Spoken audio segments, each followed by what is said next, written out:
Hello students, मैं अंजलि पयाल स्वागत करती हूँ आपका आईसीटी वर्चुअल क्लासरूम देहरादून से।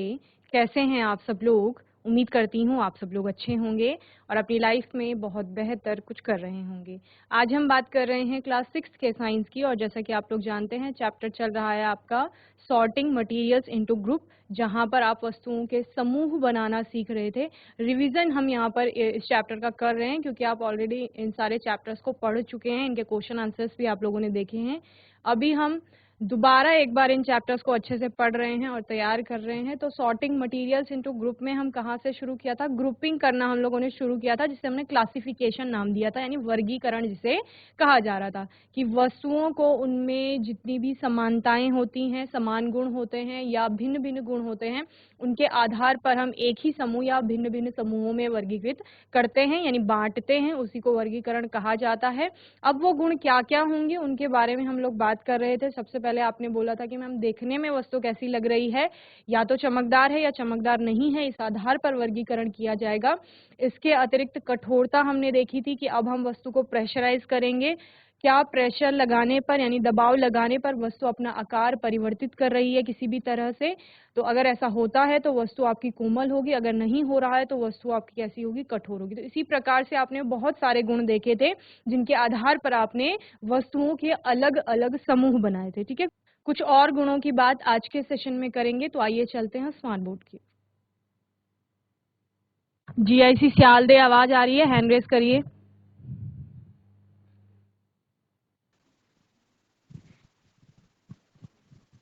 Good morning ma'am. Very good morning. क्या नाम है बेटा? माय नेम इज पारस पटनाई। पारस। पारस कौन सी क्लास में? Yes, 7th। 7th क्लास में। फिर तो आपको ये चैप्टर बहुत अच्छे से आता होगा। चलो, कुछ प्रॉपर्टीज की के नाम बताइए जिनके बेसिस पर आप क्लासिफिकेशन करेंगे। Ma'am leather. नहीं नहीं, प्रॉपर्टीज पूछ रही हूँ मैं आपको, किन गुणों के आधार पर वर्गीकरण किया जाएगा?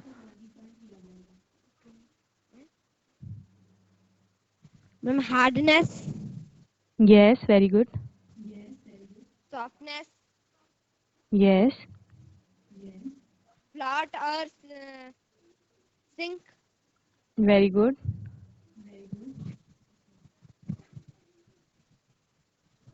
Transpiration. Very good. Sit down. Very good पारस।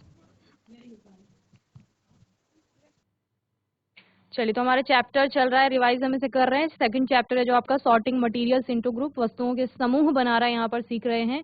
कहाँ से स्टार्ट किया था? क्लासिफिकेशन से स्टार्ट किया था, यानी वर्गीकरण किसे कहा जाता है। तो grouping similar things together is called classification. एक समान वस्तुओं को समूहों में बांटना ही वर्गीकरण कहलाता है। क्लासिफिकेशन क्यों आवश्यक है? क्यों हम वस्तुओं को अलग अलग ग्रुप्स में डिवाइड कर रहे हैं? अगर हम कह रहे हैं कि एक स्कूल में इतने सारे बच्चे पढ़ रहे हैं तो उनको हमने अलग अलग ग्रुप्स में क्यों डाला है, अलग अलग क्लासेस में क्यों डाला है? उनको हम एक ही साथ क्यों नहीं पढ़ा रहे हैं सबको? क्योंकि सबकी एज अलग है, उनका मानसिक स्तर अलग है, सबकी जो प्रीवियस नॉलेज है वो अलग अलग है। तो इस वजह से हमने क्या किया है, उनको अलग अलग क्लासेस में क्लासीफाई किया है। आप क्लास 7th में हैं, आप क्लास 6 में हैं, कुछ बच्चे क्लास 12th में हैं। एक ग्रुप में आने वाले क्या बोलते हैं आप, जो भी एक ग्रुप में मेंबर्स होंगे एक ग्रुप के, उनमें कुछ ना कुछ सिमिलैरिटीज होंगी। जैसे कि आप अगर 6th क्लास में हैं तो 6th क्लास के बच्चों में एक सिमिलैरिटी आपको देखने को मिलेगी। एक जनरल आइडिया आप 6th क्लास के बारे में ले सकते हैं, यानी वो वस्तुओं के बारे में जानते होंगे, उनके आकारों का उनको अध्ययन होगा। इसके अलावा यानी हम अगर मानसिक स्तर की बात करें, किसी टॉपिक को समझने की जो क्षमता है क्लास 6 के स्टूडेंट्स की, वो लगभग समान होगी। ठीक है, एज की बात करेंगे, आयु लगभग सबकी समान होगी। एवरेज हाइट अगर हम देखें तो वो सबकी लगभग समान होगी। तो इस तरह से हम क्या देख रहे हैं कि एक वर्ग में आने वाले। इसी तरह अगर हम क्लास 12th की बात करें तो वहां पर भी बच्चों का मानसिक स्तर लगभग समान होगा। इसके अलावा हाइट सेम हो सकती है, एवरेज हाइट। ओके,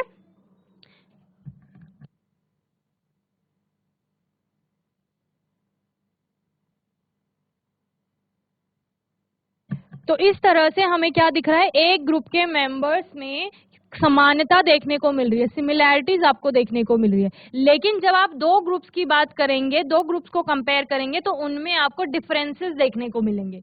आप 6th क्लास की बात कर रहे हैं और 12th क्लास की, अगर दोनों को आप आपस में कंपेयर करें तो फिर उनमें आपको भिन्नताएं देखने को मिलेंगी अलग अलग प्रकार की। Okay, so classification is necessary in order to have a systematic knowledge of things.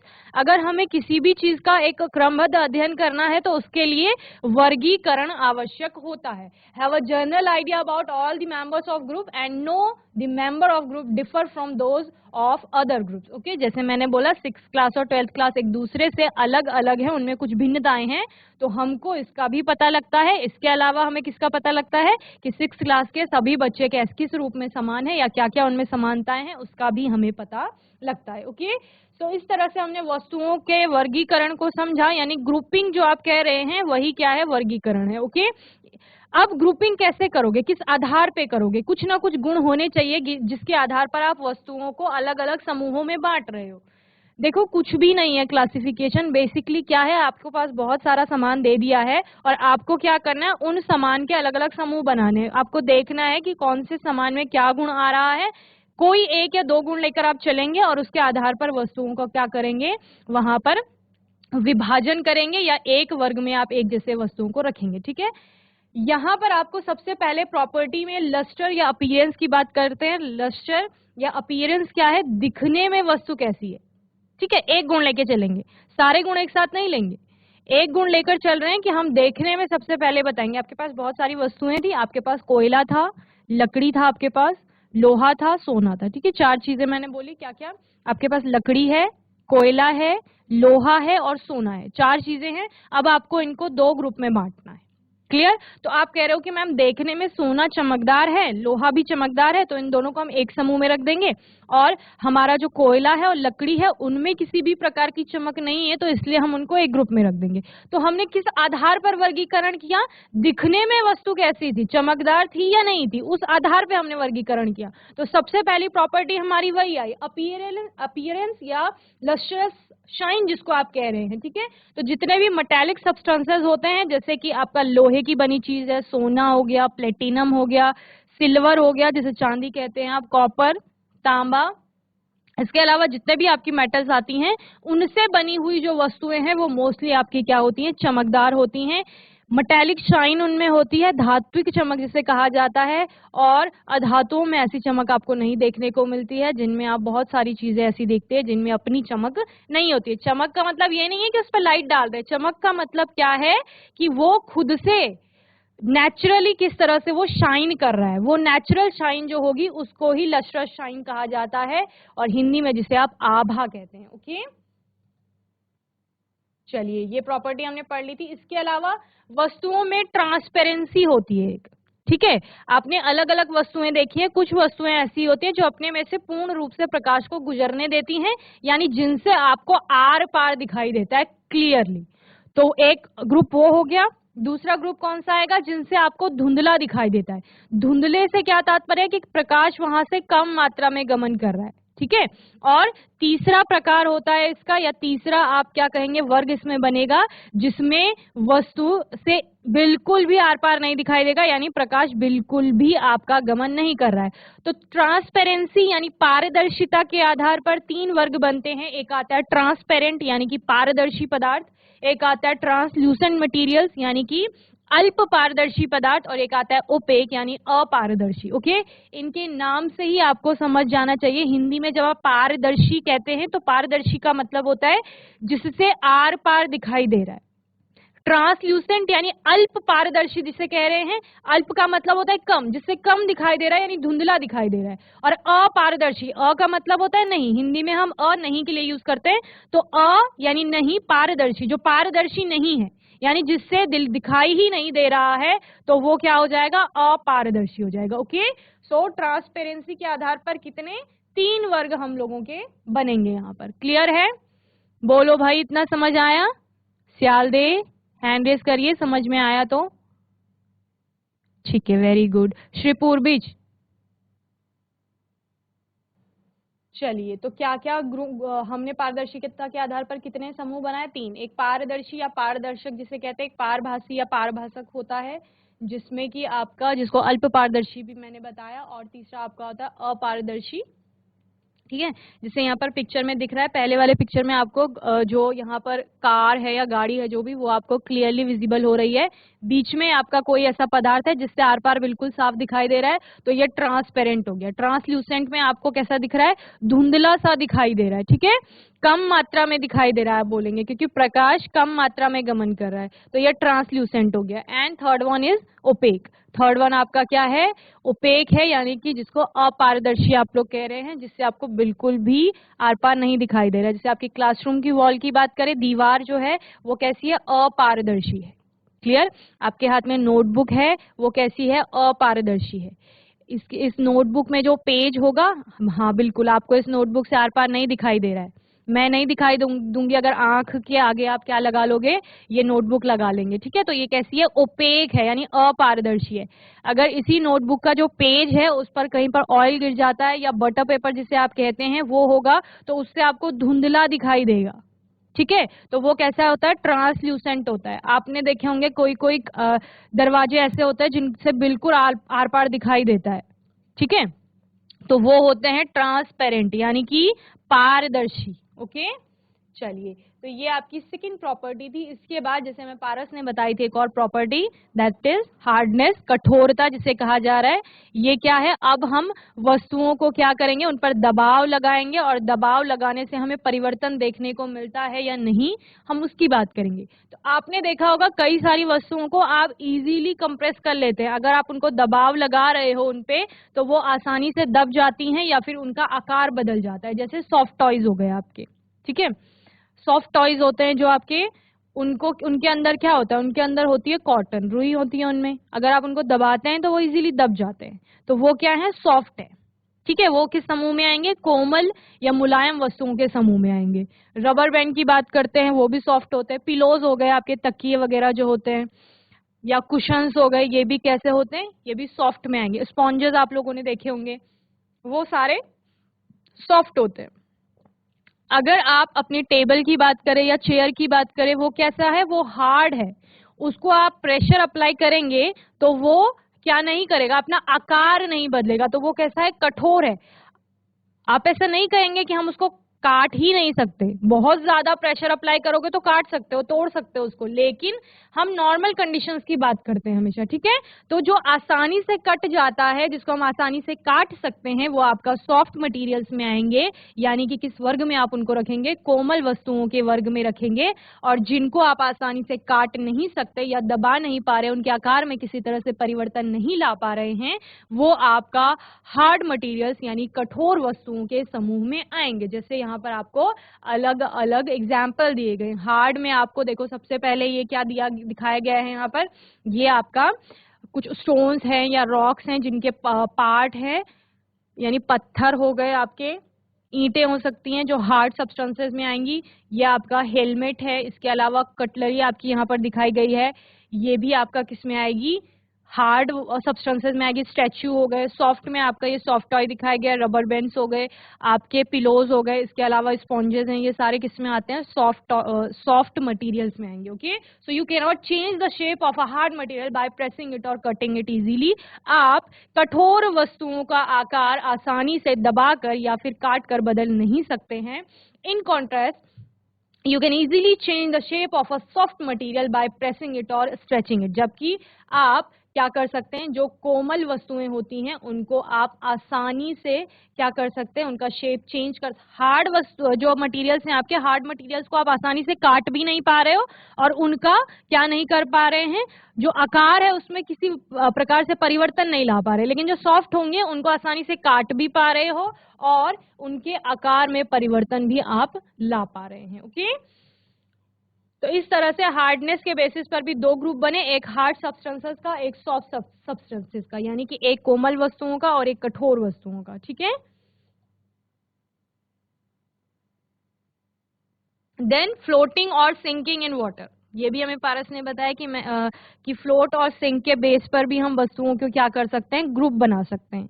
तो यहाँ पर कितने ग्रुप बनेंगे, दो ग्रुप बनेंगे, एक जो फ्लोट होंगे और दूसरा जो सिंक होंगे। अब फ्लोट क्या है और सिंक क्या है, फ्लोट का मतलब है तैरना और सिंक का मतलब क्या है, डूबना। ठीक है, आपने वस्तुएं देखी हैं, पानी के ऊपर डालने पर कुछ वस्तुएं क्या होती हैं, आपकी तैरने लगती हैं और कुछ डूबने लगती हैं। वो डिपेंड करता है कि उनका घनत्व तो जल से यानी पानी में आप डाल दो तो उससे कम है या ज्यादा है। ठीक है, ज्यादा है तो डूब रही है, कम है तो आपका तैर रही है। तो इस तरह से आपने दो समूह बनाए कि मैम कुछ वस्तुएं होती हैं जो पानी में तैरने लगती हैं, वहीं पर कुछ वस्तुएं होती है जो पानी में डूब जाती हैं। सो फ्लोटिंग और सिंकिंग इन वाटर, जल में डूबने या तैरने के आधार पर भी समूह बन सकते हैं।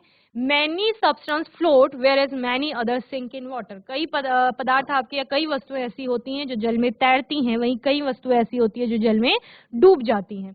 हम कर क्या रहे हैं, हमारे पास बहुत सारी वस्तुएं हैं, हम एक प्रॉपर्टी लेके चल रहे हैं कि इस प्रॉपर्टी के आधार पर हम समूह बनाएंगे। पहले आपने देखा कि चमकदार हैं या नहीं है, इस आधार पर अलग अलग आपने वस्तुओं को बांट दिया।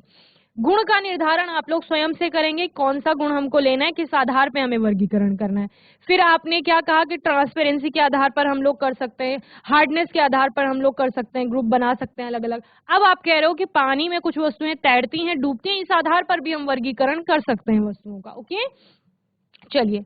सो floating and sinking depend on the density of water, जल के घनत्व पर निर्भर करता है, and density of an object.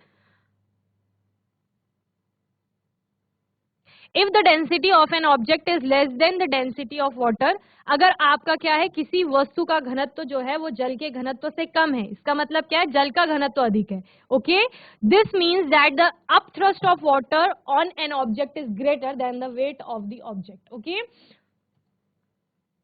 if the density of an object is more than the density of water, it sinks. Okay, अगर वस्तु, पहले वाले में क्या था, वस्तु का जो घनत्व है वो कम है, जल का घनत्व अधिक है, दोनों के घनत्व को कंपेयर कर रहे हैं, और क्योंकि घनत्व कम है तो वस्तु आपकी तैर जाएगी। वहीं पर अगर वस्तु का घनत्व जल के घनत्व से अधिक है तो वहां पर वस्तु क्या होगी, डूब जाएगी। बेसिकली घनत्व का मतलब उसके द्रव्यमान से है। ठीक है, अगर द्रव्यमान अधिक होगा वस्तु का और आयतन कम है तो वस्तु का घनत्व अधिक हो जाता है। ठीक है, उस केस में वस्तु क्या होगी, डूब जाएगी। द्रव्यमान का मतलब क्या है, वजन से है कि वजन कितना है।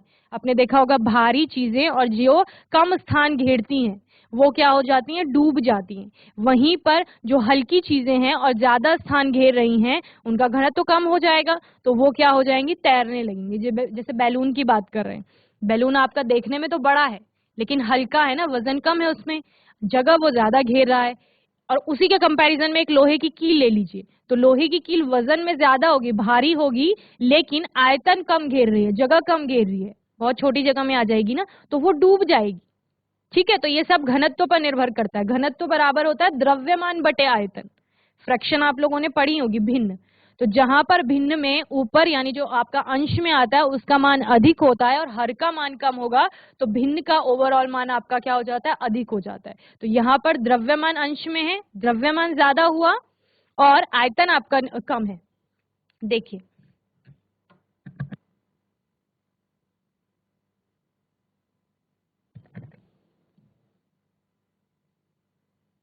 क्या बताया मैंने आपको, डेंसिटी इज इक्वल टू क्या होता है, मास बाय वॉल्यूम। ठीक है, तो ये क्या है, ये एक फ्रैक्शन है आपकी, भिन्न है ना, एक अंश में है यानी कि जिसे आप न्यूमरेटर कहते हैं, एक आपका हर में है जिसको आप डिनोमिनेटर कहते हैं। ठीक है, डेंसिटी का मान जो है वो दोनों पर निर्भर करता है। अगर मास अधिक हुआ यानी वस्तु क्या हुई आपकी, भारी हुई, ये घनत्व है, घनत्व बराबर क्या हो गया, द्रव्यमान बटे आयतन। ठीक है, अब द्रव्यमान क्या है, द्रव्यमान है आपका वजन, वजन कितना है वस्तु में, आयतन क्या है, उसके द्वारा घेरा गया स्थान। तो जो जगह ज्यादा घेरेगी यानी वॉल्यूम का जो मान है, जो आपकी वैल्यू आएगी वो ज्यादा आएगी, आयतन ज्यादा हुआ, द्रव्यमान कम हुआ यानी वजन कम है, तो डेंसिटी क्या हो जाएगी आपकी, कम हो जाएगी, तो घनत्व कम हो जाएगा, तो वस्तु आपका क्या होने लगेगी, उस केस में डूब जाएगी। यानी जल का घनत्व कम है और वस्तु का घनत्व अधिक है, तो वहां पर वस्तु डूब जाएगी। इसके अतिरिक्त अगर आप क्या कह रहे हैं कि यहाँ पर द्रव्यमान क्या हो रहा है, अधिक हो रहा है, अंश का मान अधिक हो जाएगा, हर का मान कम हो जाएगा, तो उस केस में डेंसिटी का मान अधिक हो जाएगा। ठीक है, हम जल को की बात कर रहे हैं, यानी जल का घनत्व अधिक हो गया है, तो उस केस में आप क्या कहते हैं कि अगर वस्तु का घनत्व कम है और जल का घनत्व अधिक है तो वस्तु क्या करने लगेगी, तैरने लगेगी। तो जैसे यहाँ पे बैलून का एग्जांपल लिया, तो बैलून जगह तो बहुत ज्यादा घेर रहा है, लेकिन उसका यानी आयतन तो अधिक है उसमें, लेकिन द्रव्यमान कम है, वजन में हल्का है। यहाँ पर इस छोटी सी वस्तु को ले लीजिए, ये आयतन कम घेर रही है लेकिन इसमें द्रव्यमान ज्यादा है। आप कह रहे हो किसी मेटालिक सब्सटेंस की बनी हुई है, भारी है, तो उस केस में ये क्या कर रही है, डूब रही है, क्योंकि आयतन कम है लेकिन द्रव्यमान अधिक है, तो डेंसिटी अधिक हो रही है। ओके, चलिए, तो इसमें अभी बहुत ज्यादा कंफ्यूज नहीं होना है, सिंपल सी बात है। कुछ वस्तुएं, आपको तो सिर्फ समूह बनाना है ना, आपको सिर्फ गुण पर ध्यान देना है। तो आप कहेंगे कि कुछ वस्तुएं ऐसी होती हैं जो जल में डूब जाती हैं, कुछ वस्तुएं जल में तैरने लगती हैं, और इसी आधार पर हम क्या बनाते हैं, समूह बनाते हैं। ठीक है ना, ये थोड़ा डीप पढ़ाया जाता है क्योंकि आपके कॉम्पिटिटिव एग्जाम भी आप लोग देते हैं, तो वहां पर ये चीज आपको फिर बेनिफिट कर देती है। ओके, चलिए, नेक्स्ट है आपका सॉल्युबिलिटी। सॉल्युबिलिटी क्या होती है, विलेयता जिसे आप कहते हैं। ठीक है, अब आप क्या करते हैं, अब आप देखते हैं कि कोई भी पदार्थ हमारे पास, हम उसको ना पानी में डालकर देखते हैं कि क्या पानी में डालने पर वो किस प्रकार से चेंज हो रहा है। तो पानी में डालने पर कुछ वस्तुएं क्या हो जाती हैं, उसमें घुल जाती हैं, कुछ पदार्थ घुल जाते हैं और कुछ घुलते नहीं है। तो इस आधार पर, विलेयता के आधार पर क्या करेंगे, फिर से दो ग्रुप बनाएंगे, दो समूह बनाएंगे। एक जो जल में विलेय हैं, डिसॉल्व हो रही हैं आसानी से, और एक जो जल में आपकी विलेय नहीं हो रही हैं, यानी कि आप बोल सकते हैं कि जिनको हम इनसॉल्युबल कहते हैं। ओके, तो दो समूह बन गए, फिर से एक सॉल्युबल और दूसरा insoluble. Clear? So sugar is soluble in water, that is dissolves in water and forms of solution called homogeneous mixture. Okay? चीनी आपने देखी है सबने, चीनी क्या होती है, पानी में घुल जाती है ना। आप चीनी को पानी में डालो और थोड़ा सा उसको हिलाओ तो आपको दिखता है कि अब चीनी जो है उसमें गायब हो गई है पानी के साथ, पानी पानी दिखता है आपको, क्लियर सोल्यूशन दिखता है। लेकिन अगर आप टेस्ट करेंगे तो टेस्ट करने पर आपको पता चलता है कि ये तो मीठा हो रहा है, यानी चीनी यही है, लेकिन वो क्या हो चुकी है, घुल चुकी है पानी में। और किस प्रकार घुली है, एक समान रूप से घुली है। अगर आप उस चीनी और पानी के घोल का ऊपर वाला पार्ट टेस्ट करेंगे तो जितना मिठास आपको ऊपर वाले पार्ट में लग रही है, जब आप लास्ट वाला पार्ट उसका टेस्ट करेंगे तब भी आपको उतनी ही मिठास लगेगी। तो मिठास समान है, यानी चीनी की मात्रा पानी में हर एक स्थान पर समान है। तो समान है इसलिए इसको समांगी कहा जाता है, समान अंगी। ठीक है, समांगी, होमोजीनस जिसे आप क्या कहते हैं, इंग्लिश में कहते हैं। ओके, और क्योंकि दो पदार्थ मिले हैं आपस में, दो कौन कौन से, एक तो जल था आपका, पानी, वाटर जिसे आप कह रहे हैं, और दूसरा क्या है, शुगर यानी कि चीनी या शक्कर जिसे आप कह रहे हैं। दोनों आपस में मिले हैं, चूंकि दो पदार्थ आपस में मिले हैं तो इसको मिश्रण कहा जाता है। दो या दो से अधिक पदार्थ जब आपस में मिल जाते हैं तो उनको हम क्या कहते हैं, मिश्रण या मिक्सचर कहते हैं। तो ये मिश्रण है, लेकिन कैसे प्रकार का मिश्रण है, आपका समान अंगी, समांगी मिश्रण है। ओके, किसका, पानी का और चीनी का। इसके अतिरिक्त आपने क्या देखा है, चलो मुझे बताओ कौन कौन से पदार्थ है जो पानी में घुल जाते हैं। सियाल दे, माइक लो जल्दी से।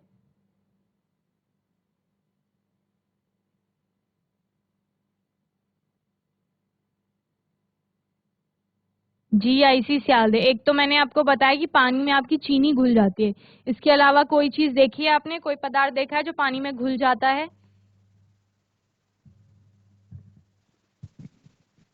Good morning ma'am. Very good morning, क्या नाम है बेटा?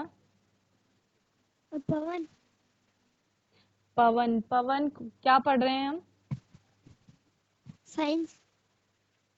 साइंस पढ़ रहे हैं। साइंस में क्या पढ़ रहे हैं? सॉल्युबिलिटी। सॉल्युबिलिटी पढ़ रहे हैं। सॉल्युबिलिटी को क्यों पढ़ रहे हैं हम, क्या कर रहे थे हम? मैम की कौन सी चीज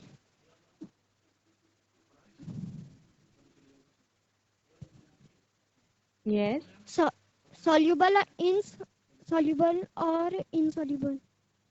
हाँ, सॉल्युबल और इनसॉल्युबल हम देख रहे हैं, पर क्यों देख रहे हैं, क्या कर रहे थे हम मैम जो हमें सॉल्युबिलिटी को चेक करनी पड़ी? क्या चैप्टर है आपका? हेलो तेल, हल्दी, रंग मैम और चीनी।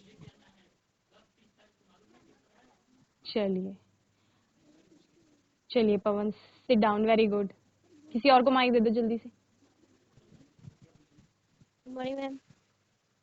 Very good morning. क्या नाम है बेटा? मैम प्रतिज्ञा।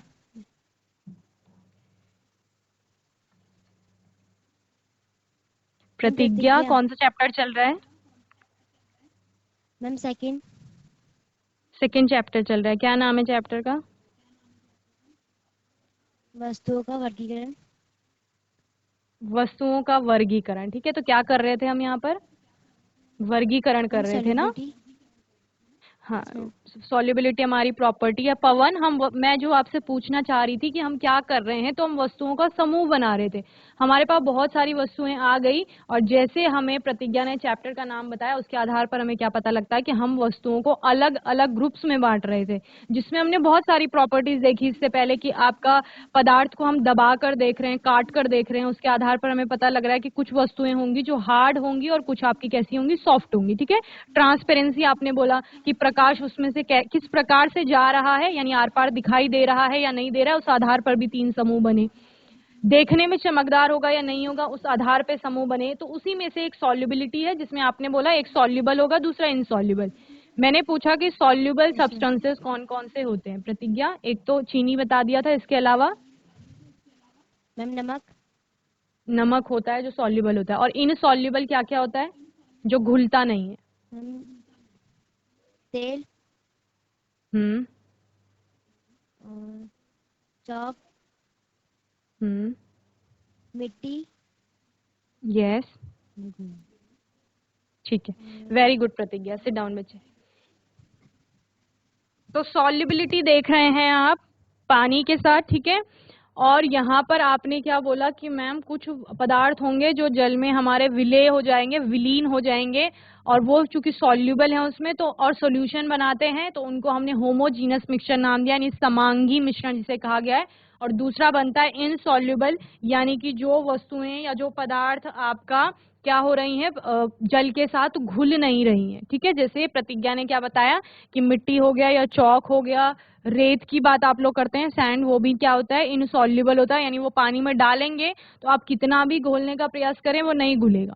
ठीक है, और कुछ समय के बाद आप क्या देखते हैं, अगर आप अनडिस्टर्ब छोड़ दें उसको, मिक्सचर को, यानी कि हिलाएंगे नहीं सोल्यूशन को, मिक्सचर जो आपका है उसको हिलाएंगे नहीं, तो आपको क्या दिखता है, रेत या मिट्टी जो है वो धीरे धीरे नीचे तले पर बैठना शुरू कर देती है। ठीक है, तो ये कैसा मिक्सचर बनाता है, या विसमांग मिश्रण बनाता है। इसमें समान अंगी नहीं है, इसमें चीनी और पानी के घोल के समान नहीं है कि चीनी की मात्रा सभी जगह समान है, यानी मीठा सब जगह समान है, चाहे ग्लास का ऊपर वाला पोर्शन ले लो या नीचे वाला ले लो।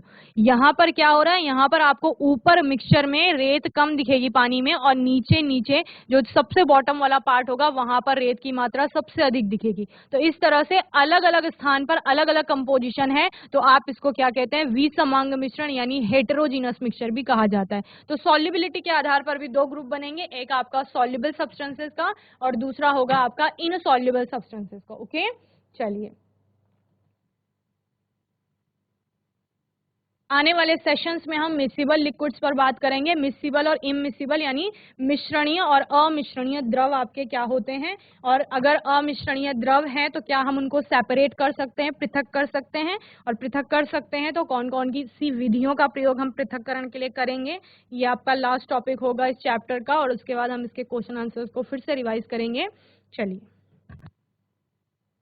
तो बच्चों मैं उम्मीद करती हूँ आज का सेशन सभी को अच्छे से समझ में आया होगा। आज के सेशन में हमने एक बार फिर से चैप्टर 2 अपना रिवाइज किया, जिसमें हमने कुछ और प्रॉपर्टीज की बात की। यहाँ पर आज के सेशन में जीएससी सियालदे ने बहुत अच्छे से आंसर किया, और सभी बच्चों को ऐसे ही पढ़ाई करनी है और ऐसे ही आंसर करना है जब भी प्रश्न पूछा जाएगा। बाकी आपका कोई भी डाउट होगा, क्वेश्चन होगा, तो आने वाले सेशन में आप लोग पूछ लेंगे। और तब तक के लिए ICT वर्चुअल क्लासरूम से जुड़ने के लिए धन्यवाद।